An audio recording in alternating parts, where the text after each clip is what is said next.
Here we have the radial field around the positive charge.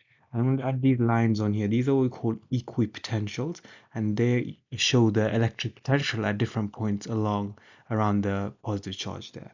Electric potential, which is given capital V, at a certain position in an electric field is defined as the work done per unit charge to move a test positive charge from infinity to that position. It's either measured in volts or joules per coulomb. I'm going to explain what this means in a second. Let me give you the equation here. So we've got the potential, electric potential which is given the symbol of capital V, and we've got work done, which can also be represented using energy, but the problem is you don't want to get mixed up with electric field strength, so I'm using W for work done. So there's joules there, that's measured in joules, and then you've got charge at the bottom, and that's measured in coulombs. So therefore, you can have joules per coulomb here. Okay, so what does it actually mean? So to understand this, you need to pretend to be a positive charge very far away, let's say infinitely far away. Here, this very large distance, potential is defined by definition as zero. Okay, so the electric potential is the work that must be done to move this test positive charge to this position here. So here I've moved it to plus 40 equipotential. So that means that 40 joules will be required to move a 1 coulomb charge, a positive charge, from infinity to that position. Now, if I move it closer, for example here, it's going to take more energy because these two charges will be repelling each other. So I'll have to actually do some work and move them closer. In this case, I'd have to do 50 joules per coulomb of charge I move. Obviously, if I move more charge, then that would mean I would have to do more work.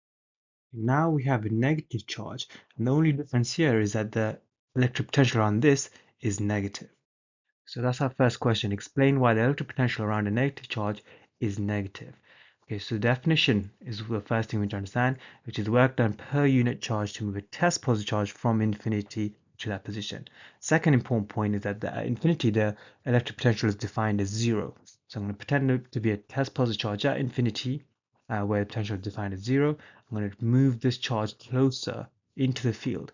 And as you can see, because it's an attractive force, it's actually going to attract the positive charge. You don't actually need to do any work. Instead, energy will be released. Okay, so the electric potential energy would actually decrease. And for example, in this case, if you just release the particle near a negative charge like this, it would actually accelerate and it will speed up, it will gain kinetic energy. And that kinetic energy comes from the electric potential energy just lost.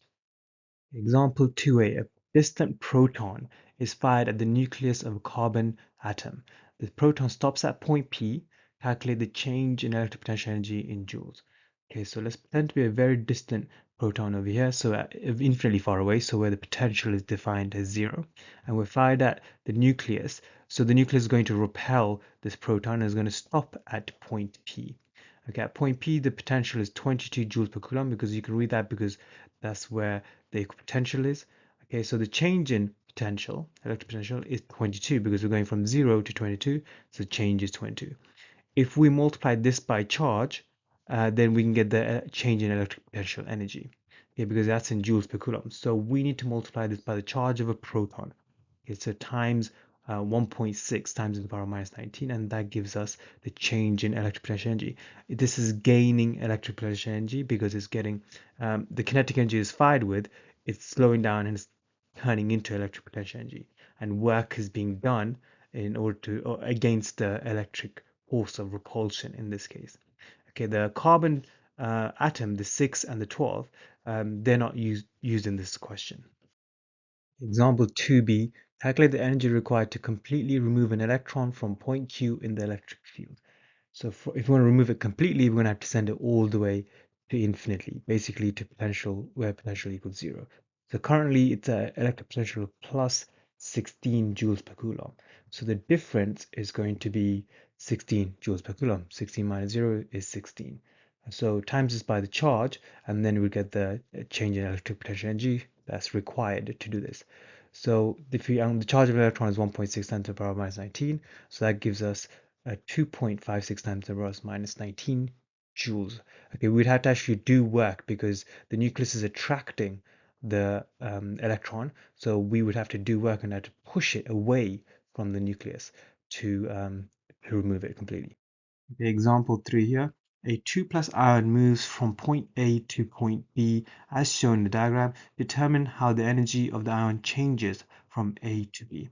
Okay, these dotted lines here, they're not electric field lines, they're actually equipotentials, and you can see the numbers at the bottom there.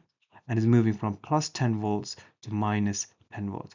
So the fact that on the right hand side is positive volts, that means the positive charge or the positive plate is on the right and the negative plate is on the left. Now, I could draw electric field lines like this. It's going to be a uniform field, but I don't need that for this question. Okay, so we need to figure out how the energy changes. So we've got a positive charge on the right, and there's a negative plate on the left. So it's actually going to speed up. So its kinetic energy is going to increase. That means its electric potential energy is going to decrease because that energy needs to come from somewhere, and it's coming from the electric potential energy. Okay, so we can calculate this by figuring out the change in potential. So it's going from plus 10 to minus 10. So the change in the potential is going to be minus 10 minus plus 10. So in other words, its change is minus 20. Its potential is decreasing by minus 20.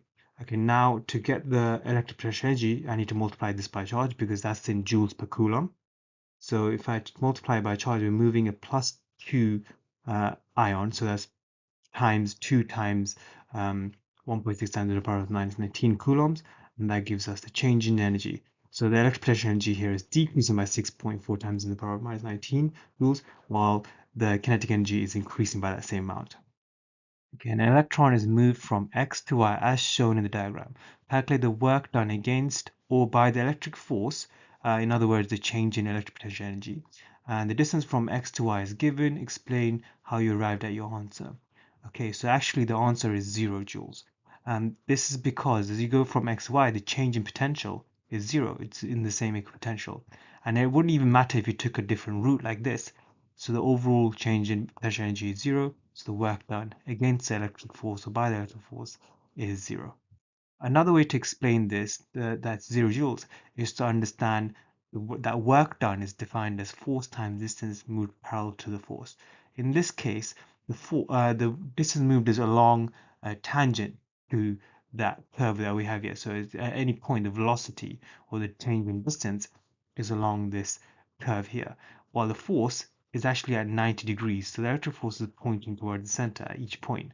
So the object never moves parallel to it, is always moving perpendicular. So that means no work is done by the electric force.